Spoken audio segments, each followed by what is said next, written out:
PMC പദ്ധതിയുമായി ബന്ധപ്പെട്ട ഒരു കാര്യവും ചെയ്തിട്ടില്ല. അപ്പോൾ ഇതല്ലേ നമ്മുടെ നാട്ടിൽ നടന്നിട്ടുള്ളത്.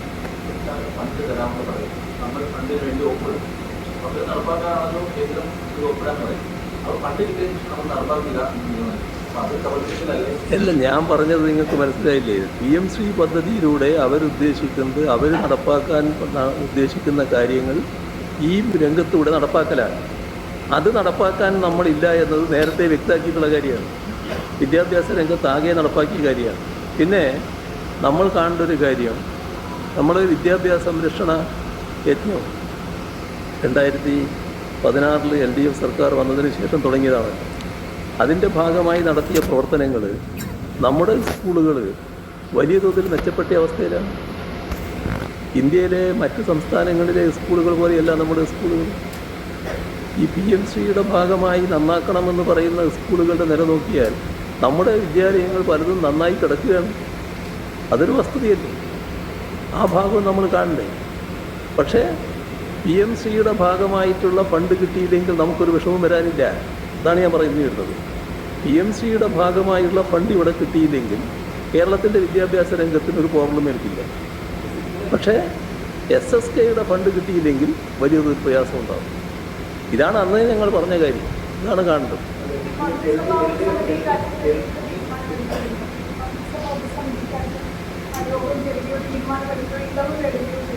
മന്ത്രിസഭാ ഉപസമിതി ഇതിൻ്റെ മറ്റ് വിശദാംശങ്ങൾ പഠിക്കുമെന്നല്ലേ പറഞ്ഞത്? അത് നടപ്പാക്കേണ്ട വിശദാംശങ്ങളല്ലേ? അതിൻ്റെ കാര്യങ്ങളിലേക്ക് പിന്നെ പോയിട്ടില്ല.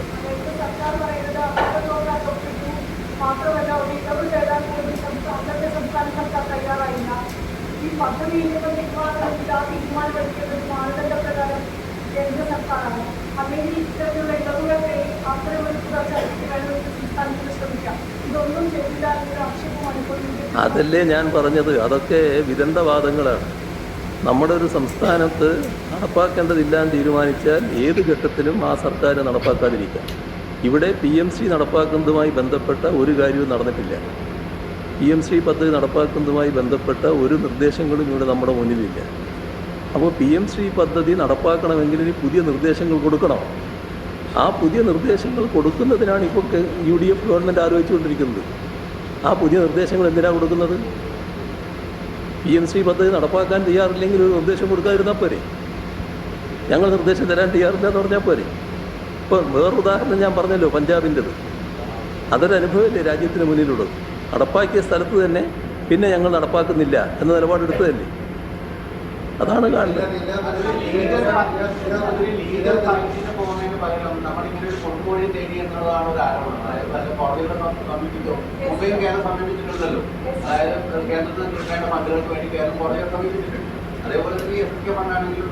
അല്ല, അതുകൊണ്ടല്ലല്ലോ ഇപ്പോൾ ഇവർ ചെയ്യുന്നത്. ഇവർ ഈ പറഞ്ഞതിൽ നിന്നെല്ലാം വിരുദ്ധമായി എന്തുകൊണ്ട് പോകുന്നു? അതല്ലേ നോക്കേണ്ടത്. എന്തിനാണ് ഇത് നടപ്പാക്കണമെന്ന് അവർക്ക് ഇത്ര നിർബന്ധം?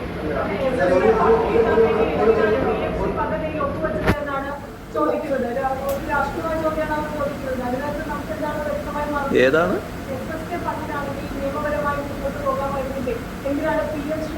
അല്ല, നിങ്ങൾ എന്തിനാണ് ഇപ്പം PMC പദ്ധതി നടപ്പാക്കാൻ ഇത്ര തൃപ്തിപ്പെടുന്നത്? PMC പദ്ധതി നടപ്പാക്കേണ്ട കാര്യം ഇപ്പം ഇല്ലാലോ, ഇപ്പം നടപ്പാകുന്നില്ലാലോ. ഇപ്പം നടപ്പാക്കണമെങ്കിൽ നിങ്ങൾ ചെയ്യേണ്ട കുറേ കാര്യങ്ങളുണ്ട്. ആ കാര്യങ്ങൾ ചെയ്താൽ മാത്രമേ നടപ്പാകൂ.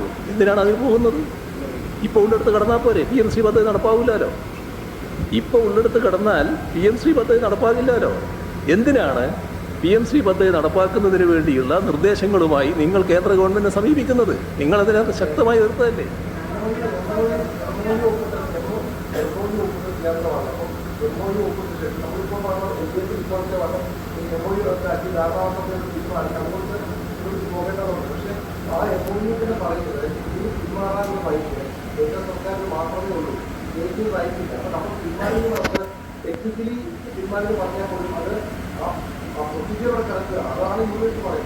എന്നാൽ 2025 മുതലൊന്നും നടന്നില്ലല്ലോ. അപ്പോൾ അതിൽ നമ്മൾ കാണേണ്ടത്, നമ്മൾ അന്ന് ചെയ്തത് സതുദ്ദേശത്തോടെയാണ്. ആ സതുദ്ദേശത്തിൻ്റെ ഭാഗമായി തന്നെയാണ് അത് മരവിപ്പിച്ചത്. ആ മരവിപ്പിച്ച കാര്യം അവിടെ കിടക്കുകയാണ്. ഞങ്ങളായിരുന്നു വീണ്ടും അധികാരത്തിൽ വന്നെങ്കിൽ ആ മരവിപ്പിച്ച അവസ്ഥയിൽ തന്നെ അവിടെ കിടക്കും. അതിൻ്റെ പുതിയ നിർദ്ദേശങ്ങൾ കൊടുക്കുന്ന പ്രശ്നം ഞങ്ങളുടെ ഭാഗത്തില്ല. നിങ്ങളെന്തിനാണ് പുതിയ നിർദ്ദേശത്തെപ്പറ്റി ഇപ്പോൾ ആലോചിക്കുന്നത്? എന്തിനാണ് നടപ്പാക്കാനുള്ള നിർദ്ദേശങ്ങളുമായിട്ട് കേന്ദ്ര ഗവൺമെൻറ് സമീപിക്കുന്നത്? അപ്പോൾ മാത്രമേ നടപ്പാക്കാനാവൂ.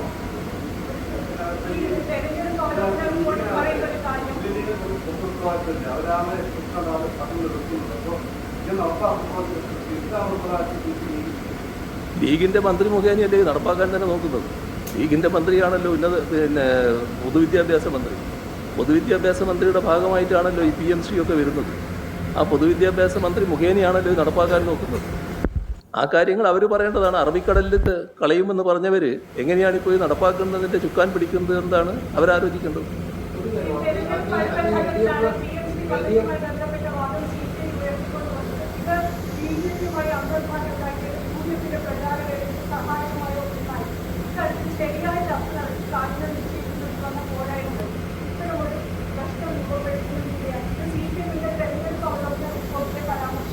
കുറച്ച് വിഷമം നിങ്ങൾക്കുണ്ടെന്ന് മനസ്സിലായി.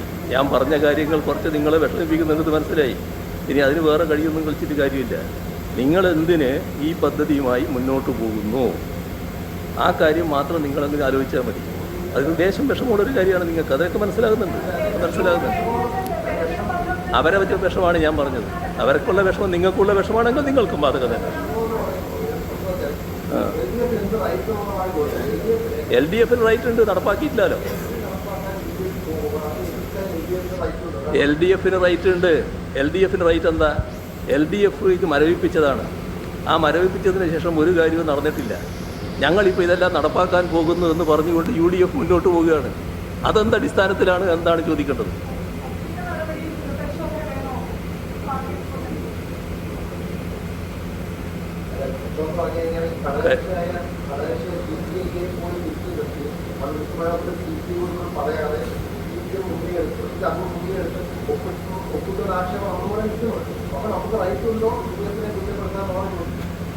ഞാൻ പറഞ്ഞല്ലോ അതിന്.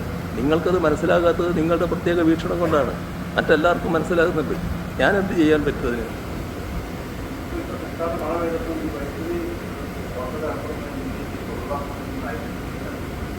അല്ല, ലോഡ് ഷെഡിങ്ങിൻ്റെ കാര്യത്തിൽ സർക്കാർ കുറച്ചുകൂടി ഗൗരവമായിട്ട് കാര്യങ്ങൾ ആലോചിക്കണം. ഇത് ഇന്നത്തെ ഘട്ടത്തിൽ അത് നടപ്പാക്കുന്നത് വലിയ പ്രയാസങ്ങൾ സൃഷ്ടിക്കുന്നുണ്ട്. പ്രത്യേകിച്ച് ആളുകൾക്ക് വല്ലാത്ത വികാരങ്ങൾ ഉണ്ടാകുന്നുണ്ട്. അത് മനസ്സിലാക്കാൻ സർക്കാർ തയ്യാറാണ്. ഞാനൊരു മറ്റ് രാഷ്ട്രീയമായിട്ട് പറയുന്ന കാര്യമല്ല. ഇത് നാട്ടിൻ്റെ ഒരു പൊതുവികാരമാണ്. അത് മനസ്സിലാക്കി സർക്കാർ പ്രവർത്തിക്കാൻ തയ്യാറാകണമെന്നാണ് എനിക്കതിൽ അഭ്യർത്ഥിക്കാനുള്ളത്.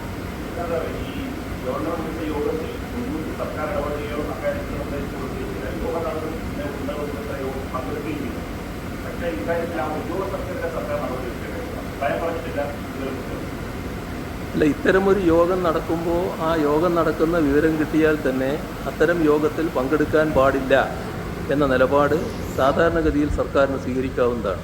ആ നിലപാട് സ്വീകരിച്ചിട്ടുണ്ടോ? എന്തുകൊണ്ടാണ് അങ്ങനെ ഒരു നിലപാട് സ്വീകരിക്കാൻ പറ്റാതിരുന്നത്? അത്തരമൊരു യോഗത്തിൻ്റെ വിവരം കിട്ടിയാൽ അതിനോട് സ്വീകരിക്കേണ്ട സമീപനം എന്ത് എന്നത് നേരിട്ട് തന്നെ വ്യക്തമാക്കാവുന്നതാണ്. ഗവർണറുടെ അടുത്തും അറിയിക്കാവുന്നതാണ്, ഉദ്യോഗസ്ഥരെയും അറിയിക്കാവുന്നതാണ്. എന്തുകൊണ്ടാണ് അത്തരം കാര്യങ്ങളിൽ വ്യക്തമായ നിലപാട് സ്വീകരിക്കാതിരുന്നത്? അവിടെയാണ് ഈ പറയുന്ന ഒരു പ്രത്യേക വിധേയത്വത്തിൻ്റെ പ്രശ്നം വരുന്നത്. അത് നമ്മുടെ നാടിന് ചേർന്നതല്ല, നമ്മുടെ നാടിൻ്റെ മതനിരപേക്ഷതയ്ക്ക് ചേർന്നതല്ല. ആ കാര്യം ഗൗരവമായി തന്നെ ഗവൺമെൻറ് കാണേണ്ടതായിട്ടുണ്ട്.